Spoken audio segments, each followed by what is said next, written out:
बच्चों, मैं संगीता पांचाल। हम चर्चा कर रहे थे टाइप्स ऑफ एग्रीकल्चर अर्थात कृषि के प्रकार। पूर्व की वीडियो में हमने कृषि के प्रकार के अंतर्गत कुछ प्रमुख आधारों पर कृषि के प्रकारों पर चर्चा की, जैसे कि जीविकोपार्जन कृषि या जीविका कृषि, जिसे सब्सिस्टेंस एग्रीकल्चर भी कहते हैं, जो कि दो तरह की, एक तो आदिम जीविकोपार्जित कृषि और दूसरी है गहन जीविकोपार्जित कृषि। इसी तरह से मॉडर्न एग्रीकल्चर अर्थात आधुनिक कृषि, विस्तृत कृषि अर्थात एक्सटेंसिव एग्रीकल्चर आदि के बारे में विस्तृत चर्चा की। आज हम चर्चा करेंगे वाणिज्य कृषि के बारे में अर्थात कमर्शियल फार्मिंग के बारे में। कमर्शियल फार्मिंग के अंतर्गत फसलों को बेचने के लिए पैदा किया जाता है, अर्थात इसका जो प्रमुख उद्देश्य है वह कमर्शियल अर्थात वाणिज्यिक होता है। अतः उत्पादन में फसल विशिष्टीकरण जो है वह इसकी प्रमुख विशेषता है। विश्व में यह कृषि दो रूपों में पाई जाती है।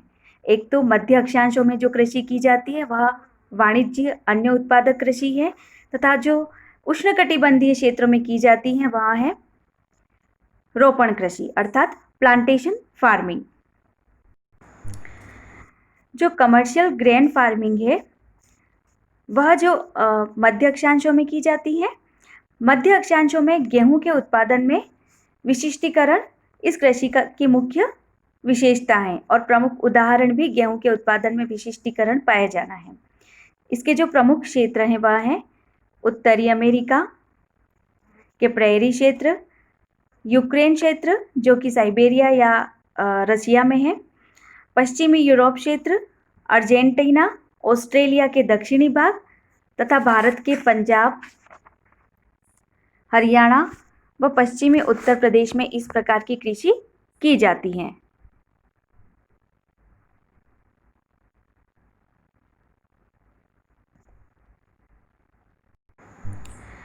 कमर्शियल ग्रेन फार्मिंग में अधिकांश जो कार्य है वह मशीनों से किया जाता है, क्योंकि यह अधिकतर विकसित देशों में की जाती है, अर्थात मध्य अक्षांशीय जो कटिबंध है वहाँ जो स्थित देश हैं, जो लगभग सभी विकसित देश हैं, वहाँ पर इस तरह की कृषि की जाती है। जैसे संयुक्त राज्य अमेरिका में गेहूं के जो कृषि क्षेत्र हैं उसमें कृषक बाहर से आते हैं, इसलिए इनके लिए साइडवॉक कृषक तथा सूटकेस कृषक आदि शब्दों का प्रयोग किया जाता है। अर्थात साइडवॉक कृषक या सूटकेस कृषक क्या होते हैं, जो कि संयुक्त राज्य अमेरिका में जो मध्य अक्षांशीय भागों में वाणिज्यिक अन्न उत्पादक कृषि की जाती है, उसमें कृषि कार्य हेतु किसानों को बाहर से लाया जाता है, अर्थात बाहर से किसान आते हैं और इस तरह से इन किसानों को साइडवॉक कृषक या सूटकेस कृषक शब्द का प्रयोग किया जाता है।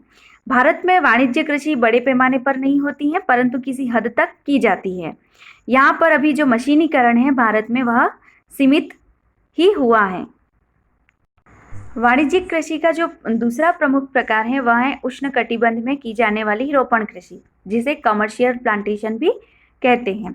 रोपण कृषि का जो विकास है वह उष्णकटिबंधीय क्षेत्र में उपनिवेश काल के दौरान हुआ और यूरोपीय देशों के द्वारा किया गया।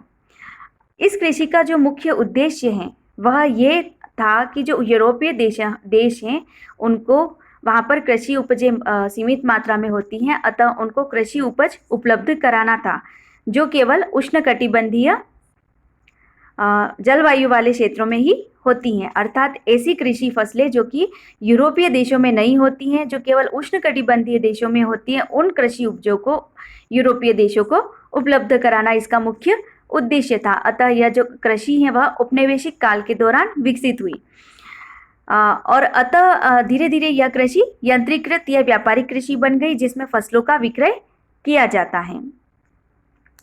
भारत में भी रोपण कृषि की जाती है, जैसे कि असम व दार्जिलिंग में तथा श्रीलंका में जो की जाती है चाय के बागान के रूप में। मलेशिया में है वह रबर उत्पादन के रूप में कमर्शियल कृषि की जाती है। ब्राज़ील में कॉफ़ी के बागान इस कृषि के मुख्य उदाहरण हैं।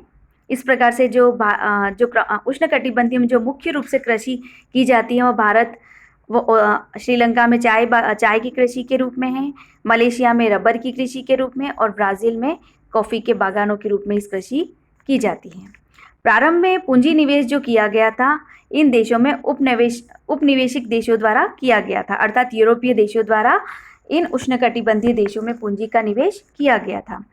बागानों का जो प्रबंधन है वह भी उपनिवेशी जो देश थे उन्हीं के हाथों में था, परंतु बड़े पैमाने पर श्रम जो था वह स्थानीय मजदूरों से या बाहर से लाए गए भाड़े या बंधुआ मजदूरों द्वारा उपलब्ध कराया गया।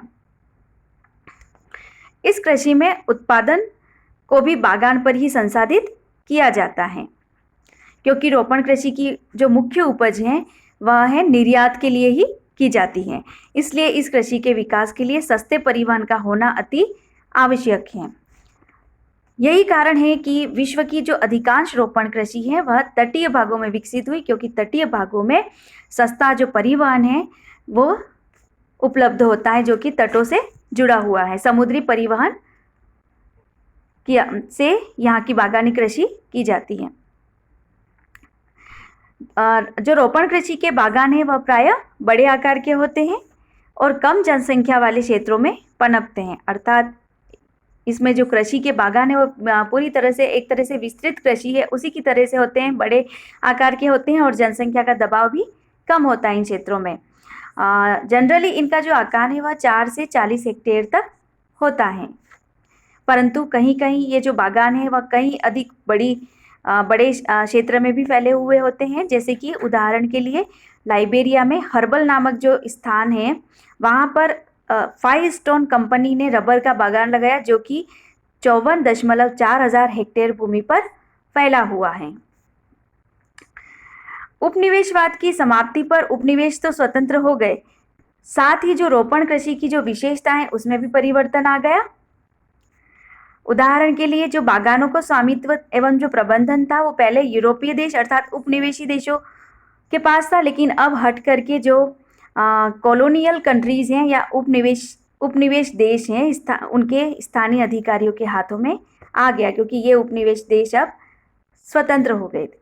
अब ये बागान जो हैं वह अपनी उपज को निर्यात करने के साथ साथ स्थानीय बाजारों में भी विक्रय करते हैं।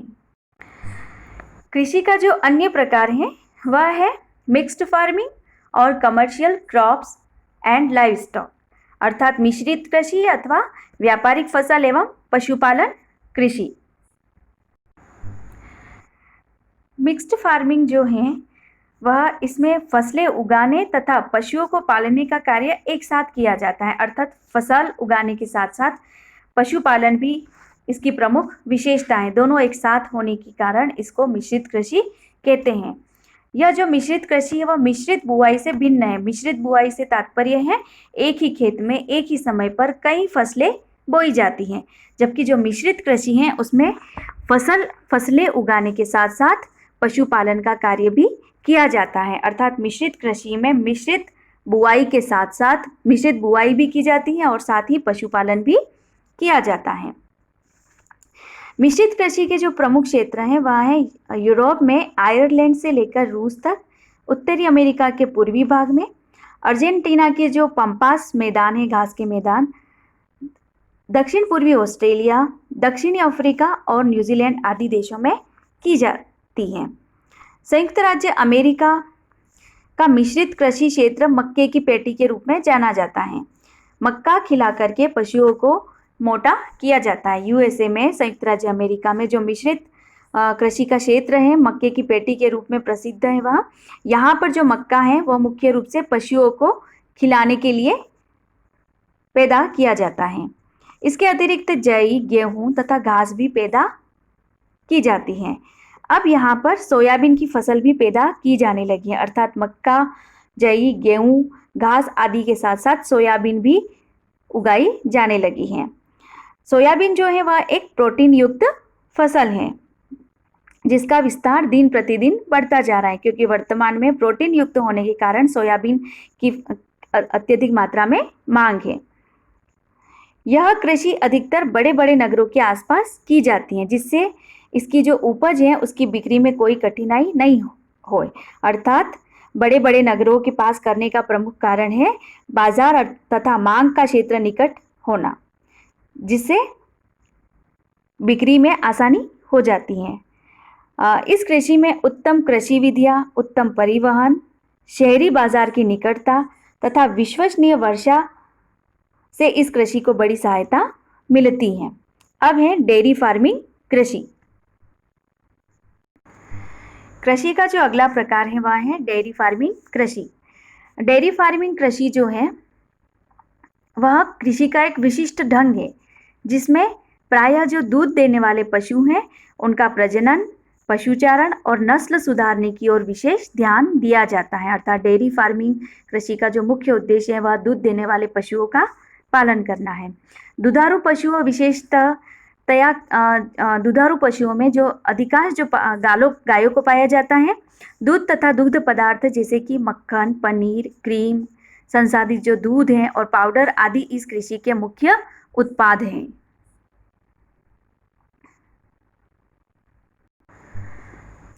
डेयरी फार्मिंग कृषि के जो प्रमुख क्षेत्र हैं वह है यूरोप में Britain, Ireland, Denmark, Netherlands, Belgium, Norway, Sweden, Switzerland, France, Ukraine, Latvia, Lithuania तथा एस्टोनिया आदि प्रमुख जो यूरोपियन देश है वहाँ पर डेयरी फार्मिंग की जाती है। साथ ही जो उत्तरी अमेरिका है वहाँ की जो विशाल झील क्षेत्र हैं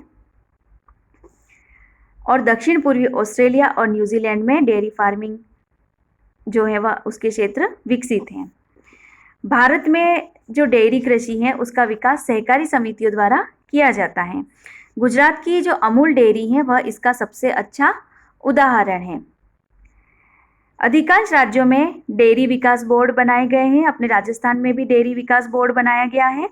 झांसी में चारा शोध संस्थान तथा करनाल में डेयरी शोध संस्थान का भी गठन किया गया है। भारत में जो अधिकांश दूध है वह गायों से नहीं प्राप्त होकर के भैंसों से प्राप्त किया जाता है। जैसा कि हमने पूर्व में पढ़ा कि जो डेयरी फार्मिंग कृषि है उसमें जो विशेष रूप से जिन दुधारू पशु को पाला जाता है वह है गाय। लेकिन भारत में जो दूध है अधिकांश वह गायों से प्राप्त नहीं होकर के भैंसों से प्राप्त किया जाता है। अब है डेयरी फार्मिंग की प्रमुख विशेषताएं क्या क्या है। डेयरी फार्मिंग की जो प्रमुख विशेषता है उसमें पहली विशेषता है यहाँ पर जो दुधारू पशु हैं उनको पालना डेयरी फार्मिंग की सबसे बड़ी विशेषता है। जो दुधारू पशु हैं उनके स्वास्थ्य और उनकी नस्ल पर विशेष ध्यान दिया जाता है। जो प्रमुख जो दुधारू पशु हैं उसमें हॉलिस्टीन, रेड डेन, जर्सी, गॉर्नसे और आयरशायर आदि उच्च कोटि की नस्ल वाली गायें पाली जाती हैं। भारत में भी इस तरह की गायें वर्तमान में पाली जाती जैसे कि हॉलिस्टीन, जर्सी, रेनडेन एटसेट्रा। दूसरी जो प्रमुख विशेषता है डेयरी फार्मिंग की वह है पशुओं की देखभाल जो की जाती है वह वैज्ञानिक तरीके से की जाती है। साथ ही जो दूध दोहने और उसे संसाधित करने की क्रियाएं हैं वह वैज्ञानिक तरीकों से मशीनों द्वारा किया जाता है। अन्य जो विशेषता है वह यह है कि डेयरी फार्मिंग जो है वह घने औद्योगिक नगरों की मांग पर आश्रित है। इसलिए अधिकांश डेयरी फार्मिंग जो है वह शहरी क्षेत्रों के निकट ही पनपा है। दूध और जो दुग्ध पदार्थ हैं उनको मांग के क्षेत्रों तक पहुंचाने के लिए तीव्र यातायात के साधनों का प्रयोग किया जाता है और साथ ही जो नियोजित आवास, मशीनें, चारे की मिल, प्रशीतन गृह और जो संचयन है उसके लिए अधिक पूंजी निवेश की आवश्यकता होती है। अन्य जो कृषि का प्रकार है वह है ट्रक फार्मिंग कृषि या ट्रक कृषि। जो ट्रक कृषि है यह एक विशेष प्रकार की कृषि है जिसमें साग सब्जियों की कृषि की जाती है। इन वस्तुओं को प्रतिदिन ट्रकों में भर करके निकटवर्ती जो नगर है या नगरीय बाजार हैं वहाँ पर ले जा करके बेचा जाता है। बाजार से कृषि क्षेत्र की दूरी इस बात पर निर्भर करती है कि ट्रक द्वारा रात भर चलने में कितनी दूरी तय होती है। इसलिए इस कृषि का नाम ट्रक कृषि रखा गया है। ट्रक कृषि के जो मुख्य क्षेत्र हैं वह है उत्तर पश्चिमी यूरोप जिसमें Britain, Denmark, Belgium, Netherlands, Germany और फ्रांस आदि प्रमुख उत्तर पश्चिमी यूरोपीय देश हैं और संयुक्त राज्य अमेरिका के उत्तर पूर्वी भाग, कैलिफोर्निया, फ्लोरिडा प्रायद्वीप तथा पूर्वी तटीय भाग में ट्रक फार्मिंग कृषि की जाती है। इसके साथ ही कनाडा के पूर्वी भाग में भी ट्रक फार्मिंग की जाती है। इन प्रदेशों के शहरी तथा औद्योगिक क्षेत्रों में ताज़ी सब्जियों की भारी मांग रहती है और ये वस्तुएं इन प्रदेशों को ट्रक कृषि से ट्रकों द्वारा ही प्राप्त होती हैं। अतः इस कृषि का नगरीकरण से गहरा संबंध है। भारत में वातावरण अनुकूल तथा वर्धन काल लंबा होने के कारण लगभग सभी भागों में सब्जियां पैदा की जाती हैं, उगाई जाती हैं। यहाँ पर अधिकांश जनसंख्या, भारतीय जो जनसंख्या है वह शाकाहारी है और मांस का मूल्य भी अधिक होने के कारण सब्जियों की मांग भारत में अधिक रहती है। इसलिए भारत में जो ट्रक कृषि है उस पर अधिक बल दिया जाता है। ट्रक कृषि की जो प्रमुख विशेषताएं हैं वह इस तरह से हैं। पहला है कि इसमें ट्रक एवं उद्यान कृषि के खेत छोटे होते हैं, परिवहन की सुविधा अच्छी होती है और गहन कृषि की जाती है, सिंचाई की व्यवस्था अच्छी होती है, खाद का प्रयोग भी बड़ी मात्रा में किया जाता है, अधिकांश कार्य जो है वह हाथों से किया जाता है, पेड़ों तथा पौधों को बीमारियों से बचाने के लिए दवाइयों का प्रयोग बड़ी मात्रा में किया जाता है। अगला जो कृषि का प्रकार है वह है उद्यान कृषि या हॉर्टिकल्चर। यह कृषि है वह लगभग ट्रक कृषि जैसी ही है। अंतर केवल इतना है कि इसमें साग सब्जी के उत्पादन के स्थान पर फल तथा फूलों की कृषि की जाती है। अर्थात उद्यान कृषि में सब्जियों के स्थान पर फल तथा फूलों की कृषि पर बल दिया जाता है। फल और फूलों की मांग नगरों में बहुत अधिक होती है, जो कि ट्रक फार्मिंग की ही विशेषता है। इसमें जो फल हैं वह नगरीय क्षेत्रों में फलों की मांग बहुत अधिक होती है, जिससे कृषक को पर्याप्त आय हो जाती है। विभिन्न क्षेत्रों में विभिन्न प्रकार के फल उगाए जाते हैं, जैसे कि उष्णकटिबंधीय क्षेत्रों में केला, आम, जामुन, नारियल, काजू आदि। शीतोष्ण कटिबंधीय क्षेत्र में जो उद्यान कृषि होती है उसमें प्रमुख जो हैं वह सेब, आड़ू, अखरोट, नाशपाती तथा रसबेरी आदि जो हैं वह मध्य अक्षांशीय या शीतोष्ण कटिबंधीय क्षेत्रों में प्रमुख उद्यान कृषि के उपज हैं तथा जो भूमध्य सागरीय प्रदेश हैं, मेडिटेरियन सी के जो देश हैं, वहाँ पर खट्टे फल जैसे कि सिट्रस फल जैसे संतरा, मौसमी, नींबू आदि मुख्य फल हैं। इसी तरह से जो फूलों की कृषि है उसकी भी मांग नगरीय क्षेत्रों में अधिक रहती है। अतः फूलों की बिक्री से कृषक को काफी धन प्राप्त होता है। फूलों का अंतर्राष्ट्रीय व्यापार भी होता है।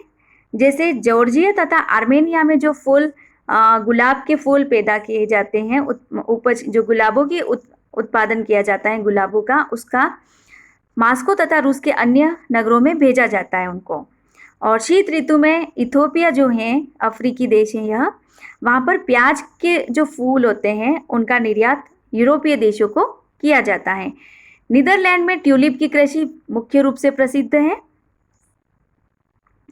यहाँ से इनका निर्यात वायुयान द्वारा यूरोप तथा अमेरिका के बड़े बड़े नगरों को किया जाता है। अर्थात जो ट्यूलिप जो है फूल हैं, पुष्प हैं, वह नीदरलैंड में पैदा होता है और नीदरलैंड से इसको यूरोप के विभिन्न तथा अमेरिका के बड़े बड़े नगरों में इसका निर्यात किया जाता है। भारत में जो उद्यान कृषि है वह गुलाब तथा गेंदे के फूल अधिक पैदा किए जाते हैं। जैसे अजमेर के निकट अपने राजस्थान में ही पुष्कर घाटी गुलाब की खेती के लिए विश्व प्रसिद्ध है। दिल्ली के आसपास के क्षेत्रों में भी फूलों की खेती की जाती है। कश्मीर घाटी में विभिन्न प्रकार के फूल उगाए जाते हैं। यहाँ कटेवा जो भूमि है वहाँ पर केसर की खेती प्रमुख रूप से की जाती है। कन्नौज, जौनपुर तथा लखनऊ में फूलों पर आधारित सुगंधित तेल बनाए जाते हैं। बच्चों, इस तरह से ये कृषि के प्रमुख प्रकार हुए। आगे की वीडियो में हम कृषि प्रदेशों के बारे में विस्तृत चर्चा करेंगे। धन्यवाद।